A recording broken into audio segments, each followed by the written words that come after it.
Jam të këndi intervistës me ambasadorin e Azerbaijanit në Shqipëri. Pak ditë më parë kam ardhur dhe letrat kredenciale në vendin ton. Anar Huseynov, thank you for being in this interview with Euronews Albania. Thank you for having me. You have just recently got the credentials to be the ambassador of Azerbaijan in Albania. Yeah, exactly, just a few days ago. And how do you find the current relationship between Albania and your country, Azerbaijan, both economically and politically? Actually, I have to tell you that our bilateral relations have been established in 1993, and since that time we have been mostly interacted within the international organizations. The real contacts and the real improvement of our relation has started about 2011, 2012, since that time, and we have succeeded a lot in establishing our legal basis and also creating the new areas of cooperation, so be that economic, in the field of economy and political interaction. So, you are well aware that we have successfully, jointly with Albanian friends, we have on the verge of implementation of Trans-Adriatic pipeline, and we are very thankful for our Albanian friends for constructive cooperation. And I do believe that we still have a lot of rooms for further improvement of our relation in other fields of cooperation. For instance, not energy only. I mean, we can consider areas like tourism, agriculture, construction, and also in humanitarian field. I mean, the education is very important. But any kind of cooperation which promotes the people-to-people context between our nations. So if I ask you if you're satisfied with the level of our current relationship, what would you say? I would say not, because I am an ambassador. I have never should be a satisfied person. I mean, I have to always look for new avenues of cooperation, and I am sure that there are some, and I hope that in the years to come we will explore all of them. Do we have historic ties or relations that we need to nourish, or not only historic, like we are two small countries relatively, like what can we do to nourish more and to have, and is it really doable, is it possible? Because geographically we're not that close. Yes, exactly. You're right that geographically we are not close, but we consider Albania as a part and Azerbaijan as a part of wider Black Sea region. And I have to mention that Azerbaijan attaches great importance to regional cooperation, not only, I mean, with countries of the immediate neighborhood, but also, let's call it neighbors of our neighbors. And Albania is among them, and the Balkans as a whole are of utmost importance for us. And we try to establish a strong and reliable relation with each and every country in Balkans, and Albania is among them, and I personally think that we have rather promising relations. And when it comes to history, I have to say that there are many uniting points, I would say. I mean, the way of mentality, the way of treating, the tolerance, I would say, the multicultural tolerance, I mean, the religious tolerance. There are many things which are uniting us, and I feel really home being in Albania, and I'm sure that all these, let's say, touchy stories between our countries will really contribute to development of our relations. I've come to understand during years and doing this job that in order to develop relationships between countries, we need to exchange, rather having investments or exchange of people, tourism, as you mentioned. Why isn't Azerbaijan present with investments in our country? I mean, I wouldn't say like that. You know, we, as I mentioned before, we have just started real cooperation or intensive cooperation between two countries. It's a matter of less than 10 years. So this is not a long period of time when we can talk about huge investments, but Trans-Adriatic pipeline itself is a sign of intention of Azerbaijan to invest in Albania. Yes, we do understand that Trans-Adriatic pipeline, it's a joint project, but Azerbaijan has been always supportive to this route, and I think that although it's a joint international project, it's the biggest investment project into your country, and as I understand,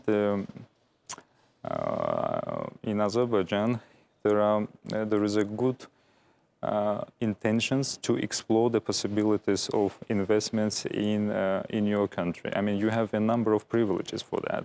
Today, for example, I was meeting your Minister of Tourism, and we talked about the cooperation possibilities in the field of tourism and especially in the investment opportunities. I mean, many things depend on the mutual interest and necessary legislative basis and the investment climate. I think that Albania remains a rather attractive partner in terms of investments. Ambassador Huseynov, I'm sure you are aware, but we do have a story that has linked the country, your country with Albania on the privatization of a refinery in Balsh, and was always, by public perception, was Azerbaijani investment by cooperation with an Albanian businessman. That actually failed. It didn't go very well, and workers through years, that problem has become now very heavy for families in that area. What is the current involvement of the government of Azerbaijan in that case, in the refinery of Balsh? I do understand that this issue became very topical in local media and also among the different segments of population. And I do regret that this issue has casted a bit shadow to the intentions of Azerbaijan and to the, let's say, the reputation, I would say, even of Azerbaijan in your country, because we, as a government and public authorities, we have been always constructive, reliable, and credible partner to Albania, and we have proved it with our previous projects, well-known projects. And when it comes to Balsh refinery, this issue has nothing to do with the government of Azerbaijan. That was a deal agreed between the representative of private circles of two countries, and this information belongs not only to my capital, but I checked it also from my counterparts in Albania. So as a member, as a representative of, let's say, of our public authorities, as an ambassador, ultimately to your country, what I can promise, I know that it's a very sensitive issue and I would say issue relating to human beings, and I can just promise that from Tirana I'm traveling to Baku. I will check the issue again in Baku, and I will do my best to contribute to early settlement of this issue. Just let me clarify something. You said it was a private engagement between Azerbaijani investors and Albanians. Do you know if something happened to them in your country, if there were investigation, or the people who invested here, what happened to them? I don't know the details. I don't know the details, what has happened really. I heard about some allegations. I don't have any proofs that those people who have been involved here in Albania on the deal, they escaped the country, they left the country, and the refinery was left without an owner. So that the part which relates to Albania, which I have heard here in Albania, but what relates to Azerbaijan, I have to clarify that, and I hope that after coming back from Azerbaijan, I will have more news for that. And we will really want to be updated on that. But I have a question that is related with one of your biggest companies, oil companies, in your country, actually with international fame, prestigious, SOCAR. Why they are not present in Albania? No, I mean, SOCAR, as you rightly mentioned, it's one of the biggest companies of Azerbaijan, and they are already well represented in a number of countries. I mean, starting from Turkey and going to some of your neighbors. And this is the company which, which follows the policy of commercial interest as any other big companies. So they have an interest in checking the investment opportunities in your country, and actually they are doing that in consortium with a number of other European countries. As part of TOP or another investment? No, it's a different investment opportunities, and this issue is under consideration at the moment. As far as I know, it has been a bit delayed due to pandemic, yes. But SOCAR is still exploring the possibilities of investing, of new cooperation opportunities in your country, and I hope that in the years to come, they will be well represented in your country. Albanian Prime Minister and the Minister of Infrastructure and Energy met with your president. They discussed about potential cooperation. Did something happen from that meeting and on? As far as I know, it has happened just very recently, a month ago, or even a bit, maybe a bit more. I don't know the details of the agreement reached during the meeting, but you know, right after that meeting, we have been attacked by neighboring countries. So at the moment, I mean, the whole attention of Azerbaijani authorities are focused on the settlement of the ongoing conflict. I guess you're talking about Nagorno-Karabakh area. Exactly. Actually, I can brief you about the conflict. I know that Albanian society is having a limited information about that. Just shortly coming back to the history of the conflict, I mean, the area has always been a part of Azerbaijan and never been a part of Armenia, as Yerevan claims historically. And the Armenians, although they constituted about 75% of Nagorno-Karabakh population, I'm talking about the population, but this is due to resettlement policy which have been implemented since 18th century. So, if to come back to the recent history, the Nagorno-Karabakh and all the areas around Nagorno-Karabakh, the regions around Nagorno-Karabakh, they have been, I mean, recognized as a part of Azerbaijan in 1991, and Albania is among those countries who have recognized territorial integrity of Azerbaijan. And actually, there is no any other country of the world, even Armenia, didn't recognize the independence of Nagorno-Karabakh. Yes. So. Yeah, and I just wanted to make sure the position of government of Albania is that both parts should find a peaceful solution for the conflict, and we are in the 21st century, and war is not the solution. Is there any chance that you can find a peaceful agreement? Sure. Actually, we have been a part as of 1992. Both sides, together with the Minsk Group co-chairman, we have been engaged in intense peaceful negotiation process to find a solution of the conflict. And the co-chairman of this Minsk group are Russia, France, and United States. And I have to mention that in 1993, as you might be aware, there were 4 UN Security Council resolutions demanding for immediate, complete, and unconditional withdrawal of all occupying forces from the occupied territories. And despite these resolutions, the Armenia has not taken any steps towards the deoccupying of the territories. And during the whole period of negotiation, which was about 30 years, although it was not always easy, not always smooth, and as you Albanians say, it was avash, but we were progressing.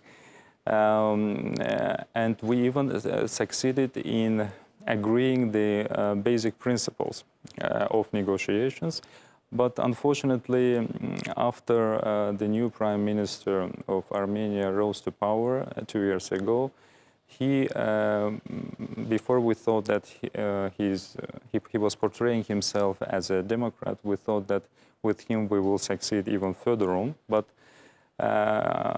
he traveled to occupied territory and he stated that Nagorno-Karabakh is Armenia and full stop. And there were a number of other provocations which actually disrupted the whole negotiation process.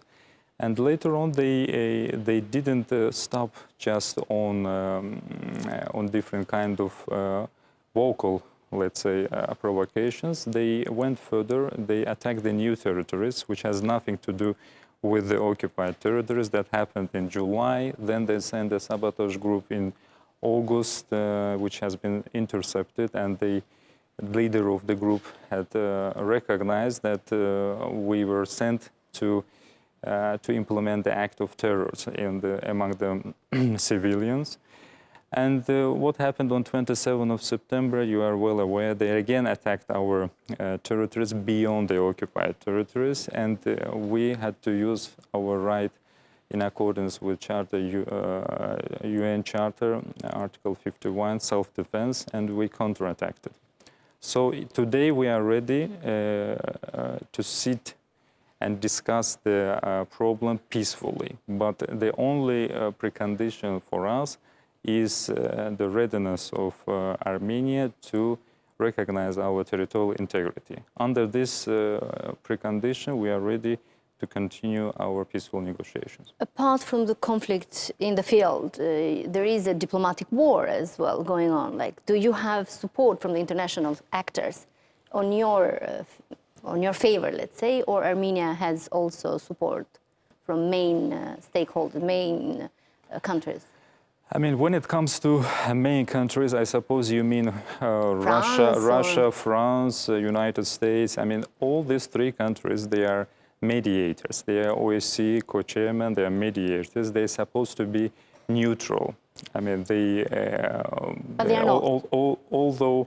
Although they have a huge Armenian diaspora in these countries, but they're supposed to be neutral, and I hope they will keep neutral, yeah, because there is no other way. I mean, they have to be. And as regards the diplomatic war, I don't know what you mean exactly. To convince the other countries to support your stance on the issue. Our stance is supported by almost all the world countries. It is the territorial integrity of Azerbaijan has been recognized by all world countries, and we have also UN Security Council resolutions, which have been also supported by all countries.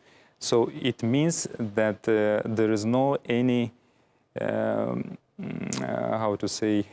any divergence in the position of the countries. They all support our territorial integrity, and that's why the conflicts should be settled within our territorial integrity. Ambassador Huseynov, you just recently took this position, so I trust in the future we'll have more to talk and in more details about our bilateral relations between two countries. Thank you very much. Thank you very much. I hope that next time we will be having much better topics to talk and much better issues to exchange views of. We all hope so. Thank you very much for this interview. Thank you. Faleminderit ju për vëmendjen.